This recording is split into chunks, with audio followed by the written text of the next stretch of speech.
Και τώρα βρισκόμαστε στο κέντρο της Σάντα Μάρτα και συγκεκριμένα ακριβώς μπροστά στο λετρέρο. Αυτά είναι τα γράμματα της πόλης. Και βλέπουμε και ένα άγαλμα. Τι άγαλμα είναι αυτό εκεί? Ναι, αυτό είναι το άγαλμα του Ροντρίγο Ντε Μπαστίδας, που είναι κατακτητής και ο ιδρυτής της πόλης Σάντα Μάρτα. Η πόλη ιδρύθηκε το 1525, είναι η παλαιότερη πόλη της Κολομβίας και ταυτόχρονα μία από τις παλαιότερες πόλεις της Λατινικής Αμερικής. Λίγο παραδίπλα, δεν φαίνεται αυτή τη στιγμή γιατί είναι πίσω από αυτό το κτίσμα, από αυτό το κτίριο, βρίσκεται και το λιμάνι. Είναι εδώ παρακάτω. Υπάρχει και μια παραλία λίγο παρακάτω και η Μαρίνα. Υπάρχουν πολλά μέρη σημαντικά της πόλης της Σάντα Μάρτα. Όποιος φτάσει σε αυτό το σημείο δηλαδή μπορεί να περπατήσει μέσα σε 5-10 λεπτά σε πάρα πολλά μέρη. Εμείς συγκεκριμένα θα περπατήσουμε τώρα προς το τουριστικό, προς το ιστορικό κέντρο που είναι και το πιο τουριστικό κομμάτι της πόλης. Να το και το λιμάνι. Μπορούμε να το δούμε εκεί στο βάθος. Βλέπουμε και μερικά κοντέινερ.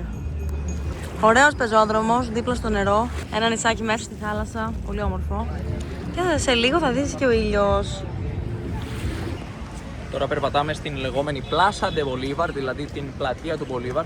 Κλασικά εδώ στην Κολομβία και σε πολλά άλλα μέρη της Λατινικής Αμερικής υπάρχει μια πλατεία αφιερωμένη στον απελευθερωτή Σιμών Μπολίβαρ, ο οποίος απελευθέρωσε πολλές χώρες εδώ συμπεριλαμβανομένης της Κολομβίας, Βενεζουέλας, Παναμά, Εκουαδόρ, ναι, γενικότερα αυτές τις χώρες. Παλιότερα μάλιστα ήταν και μια χώρα, αν δεν κάνω λάθος, Βενεζουέλα, Εκουαδόρ και Κολομβία, ήταν η Γκραν Κολόμπια μαζί με τον Παναμά, αν δεν κάνω λάθος.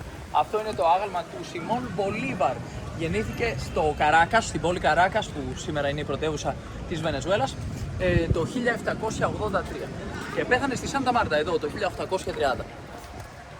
Είμαστε έξω από τον καθεδρικό ναό της Σάντα Μάρτα. Ακριβώς, δηλαδή τον καθεδρικό ναό της Αγίας Μάρθας. Είναι ένας καθεδρικός ναός που άρχισε να χτίζεται το 1760 και η κατασκευή του ολοκληρώθηκε στα τέλη του 18ου αιώνα. Είναι ο παλαιότερος ναός της Κολομβίας και ένας από τους παλαιότερους ναούς εδώ στη Λατινική Αμερική. Χτίστηκε στα θεμέλια παλαιότερου ναού, ο οποίος καταστράφηκε από επιθέσεις πειρατών. Πάμε να πούμε. Πάμε.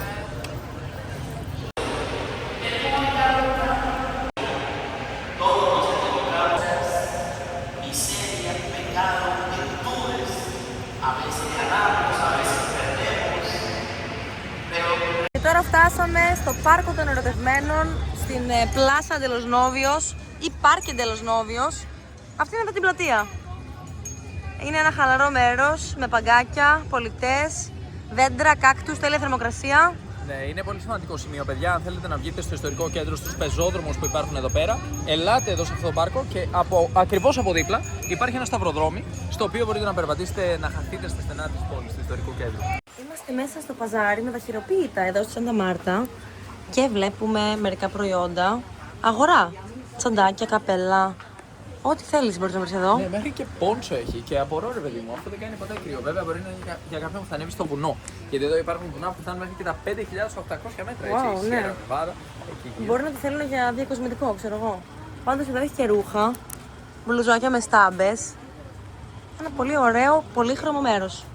Πότε μπήκαμε, πότε βγήκαμε, ούτε που το κατάλαβα. Πέρασε μία εβδομάδα εδώ στη Σάντα Μάρτα, στην περιοχή Ροδοδέρο.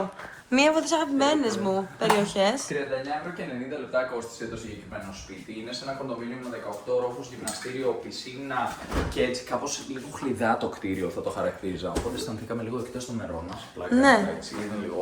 Εκτός από όταν μπήκαμε στην πισίνα που ήμασταν εντός των νερών.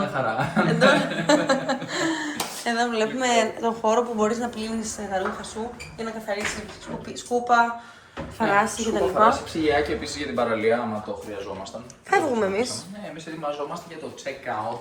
Air condition, τηλεόραση, ντουλάπα που δεν χρησιμεύσε πολύ γιατί Η συγκεκριμένη, ναι, δεν έχει ράφια. Ναι, αλλά Έχει σιδερόστρα όμως. Ναι, έχει σιδερόστρα, δεν θα παραπάνω. Εδώ στεγνώνουν τα ρούχα μας γιατί χθες γίναμε λούτσα. Μας έπιασε η βροχή. Άνοιξαν οι ουρανοί και γίναμε τόσο βρεμένοι παντού. Βραχήκαμε μέσα στα παπούτσια, μέσα στα πάντα, μέσα στα ρούχα. Σήμερα έχει βγάλει πολύ ζέστη και πάλι πολύ ήλιο. Όχι ότι χθες είχε κρύο, απλώς εγώ κρύωσα λίγο εκεί που έγινα εντελώς λούτσα το βράδυ. Εντάξει, μια δροσούλα είχε. Και σήμερα είμαστε έτοιμοι να πάμε.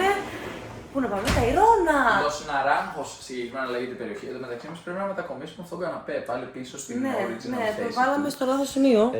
Εντάξει. Όχι στο λάθος, μας βόλεψε πολύ εδώ πέρα. Εγώ έκανα τη δουλειά μου στο PC εκεί πέρα. Τέλος πάντων, θα το μετακομίσουμε πάλι πίσω να είναι όπως ήταν.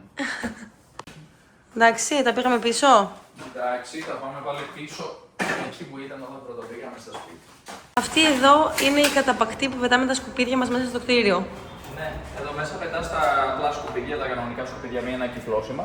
Και εγώ συνήθως αυτή είναι η εμπειρία μου από τα κοντομίνιουμ εδώ στη Λατινική Αμερική. Αφήνω την ανακύκλωση εδώ μέσα γιατί καμιά φορά έχετε κάποιος και την παίρνει ξεχωριστά. Στο 18ο όροφο επίσης υπάρχει αυτή η ωραία πισίνα. Πολύ ωραία. Πω, δώσε εδώ έναν ήλιο. Πολύ ζέστη σήμερα, πολύ ωραίος καιρός. Πολύ ωραία θέα φυσικά πάντα καθημερινά.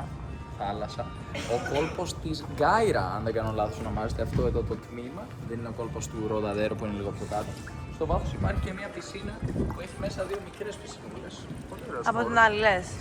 Ναι, λέω για εκείνη την πισίνα. Σαν τζακούζι, ναι. Λίγο σαν τζακούζι. Υπάρχει και σάουνα, αίθουσα με σάουνα εδώ που δεν τη χρησιμοποιήσαμε. Αλλά ναι, πολύ ωραίο και χαλαρωτικό μέρος. Και εδώ υπάρχει ένας χώρος για barbecue. Μπορείς να έρθεις εδώ πάνω στην ταράτσα και να κάνεις barbecue με τους φίλους σου. Πολύ ωραία ψισταριά. Εδώ υπάρχουν και καρέκλες, υπάρχει βρύση, μπάνια εδώ δίπλα. Και φορείο.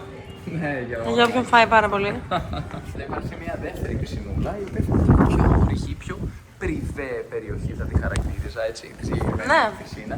Και υπάρχει και άλλη μία που βρίσκεται σε εσωτερικό χώρο. Τι είναι κολυμπητήριο? Είμαι σίγουρος, δεν έχουμε πει εδώ, δεν ξέρω αν πρέπει να την κρατήσεις, να την κλείσεις, γιατί είναι κλειδωμένη συνήθως όταν ερχόμαστε εδώ. Ναι, μισοκλειδωμένη γιατί ξανανοίγει. Αλλά φαίνεται πάρα πολύ ωραία και αυτή η πισινούλα. Και αυτό εδώ είναι το γυμναστήριο. Έχει λίγο απ' όλα. Και μια καταπληκτική θέα.